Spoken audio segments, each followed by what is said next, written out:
Video পোস্টে এক দাদা ভাই লিখেছে যে ধর্ষণ কি আর বিলুপ্ত হবে না, তা তার পরিবর্তে আর এক দাদা ভাই লিখেছে কেন হবে না, মেয়ের মাদেরকে বলুন কেন সন্ধ্যের পর থেকে যেন আর মেয়েদেরকে বাইরে বেরোতে না দেয়। তা বলি হ্যাঁ দাদা ভাই, যে কটা মেয়ে ওই যে হিংস্র জানোয়ারের মতো মুখটাকে ছিঁড়ে খেয়ে নিয়েছে আর ঘাড়টাকে এমন করে ধরেছে যে ঘাড়ের হাড়টা ভেঙে গিয়েছে, আর হাতটাকে এমন করে ধরেছে যে হাত ভেঙে গিয়েছে। 70 দিনের সেই শিশুটাকে নিয়ে 70 বছরের বুড়ি যে মৃত্যুর পথে যেছে, সেই বুড়িকেও পর্যন্ত কোন মেয়েটা ছাড়ে নাই যে তাদেরকে ধর্ষণ করে দিয়েছে, তাদের মুখ গা হাত পা ছিঁড়ে খেয়ে নিয়েছে। কোন মেয়েটা দাদা ভাই যে সেই মেয়েগুলা বাড়ির বাইরে বেরোবে না? বলে মানুষই তো বাইরে বেরোবে, জানোয়ারকে বলুন কেন যে যেন ঘরে আটকানো থাকে। সেই মা বাবাদেরকে বলুন যারা জানোয়ারের বাচ্চা জন্ম দিয়েছে, যারা এখনো মানুষ করে তুলতে পারে নাই কো, তাদেরকে বলুন কেন যে ছেলেকে যেদিনকার ছেলে হয়ে মানুষ করতে পারবে সেই দিন যেন ছাড়ে। কেন মেয়ের মারা ছাড়বে না কো? এই আপনাদের মতো কিছু মানসিকতার জন্য না আজকে 3 মিনিটের আপনাদের সেই মনের ইচ্ছা পূরণের জন্য 30 বছরের কর্ম, 30 বছরের সফলতাটাকে আপনার নিমিষের মধ্যে শেষ করে দিলেন। আপনাদের মতনই কিছু পুলিশ আছে না যারা ওই রাস্তায় সমস্ত কিছু এমন একটা দুর্ঘটনা দেখে হাতে তালির মারে আর বলে যে মেয়েরা হচ্ছে তো বিশ্বাস জাত। বলি জানো তো দাদা ভাই, একটা কথা বলি শোনো, যে এই বিশ্বাস জাতরাই কিন্তু তোমাদেরকে পৃথিবীর আলো দেখিয়েছে। সৃষ্টিকর্তার উপরে আমাদের না আমাদের একটাই ক্ষোভ যে তোমাদেরকেও মা বাবা এক থালা ভাত খাইয়ে মানুষ করেছে আর আমাদেরকেও, কিন্তু আমাদের গায়ের জোরটা না তোমাদের থেকে কম। তো সৃষ্টিকর্তা একটা করিয়ে ফেলেছে, আর তোমরা যে স্তন্যটার দিকে এমনি ভেলিয়ে তাকিয়ে থাকো না, সেটা তোমাদেরও আছে আমাদেরও আছে। আমাদের একটু মাংসপিণ্ডটা বাড়ানো কেন বলো তো? কারণ তোমরা ওই যে ওর মধ্যে থাকা দুধটাকে পান করিয়ে পৃথিবীতে বেঁচে থাকবা, পৃথিবীর আলোটাকে দেখবা, সেই দুধটা আসবে না মায়ের বুকে, তাই লিখে না মাংসপিণ্ডটা একটু বাড়ানো, আর কিছুই নয়। আপনারও যা আছে আমাদেরও তাই আছে, বুঝলেন তো? তো সৃষ্টির কথা কাছে আমরা বলি যে এটা কেন দিয়েছে, মনে হয় কেটে ছিঁড়ে ফেলে দিই, বুঝলেন তো? এটা আমাদের মনে হয়, প্রত্যেকটা মেয়েদেরই মনে হয় আপনাদের ওই চাউনির দোষে, বুঝলেন তো?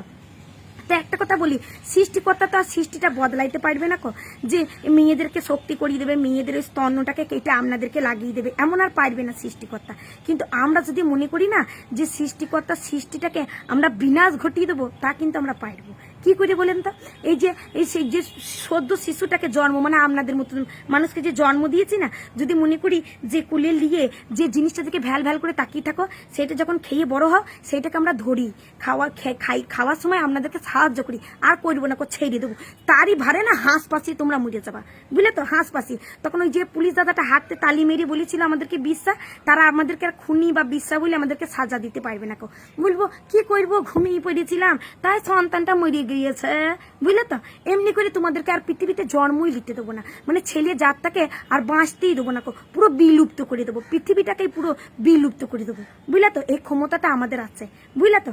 আর একটা কথা বলি, এবার হচ্ছে কি, আর তোমাদের মতো জানোয়ারদেরকে বলছি না, বলছি আমার মতন মা, আমার মতন মেয়েদেরকে বলছি মেয়ের হাতে আমি ভেবেছি আর কলম তুলে দেবো না কো, মেয়ের গলাতে আর সুর দেবো না কো, মেয়ের গলাতে আর আবৃত্তি দেবো না কো, মেয়ের হাতে জন্ম থেকেই সেই ঝাঁটা কাঠি ধরাবো, তারপরে বড় হবে এই পাট কাঠি, তারপরে হচ্ছে বাঁশ, তারপরে হচ্ছে তোমার তরোয়াল ধরিয়ে দেবো, দিয়ে সেই ভাতটাকে যাতে ওই চাগাইতে পারে এমন তাকে বানিয়ে দেবো, বুঝলে তো? আর গোলাতে তাকে আর গান সুর দিয়ে লাভ নাই কো, তাকে বাঁচার জন্য সেই শক্তি যোগাইতে হবে, বুঝলে তো? কেননা এই হিংস্র জানোয়ারের দলেরা আমাদের মতো মেয়েদেরকে, আমাদের সন্তানদেরকে ছিঁড়ে খেয়ে নেবে।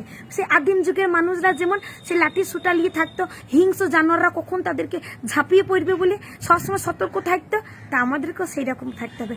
আর আমরা পড়াশোনা করবো না, আর আমরা লেখাপড়া করব না, গান বাজনা করব না, কোথাও যাব না, আমরা শুধু যাব সেই কোনখানে, যেইখানে থাকবে হিংস্র জানোয়ারের দল, তাদেরকে মারতে যাব ওই তরোয়াল দিয়ে, এইটা শেখাবো। কি বলেন তো, আমি ঠিক বলেছি কিনা?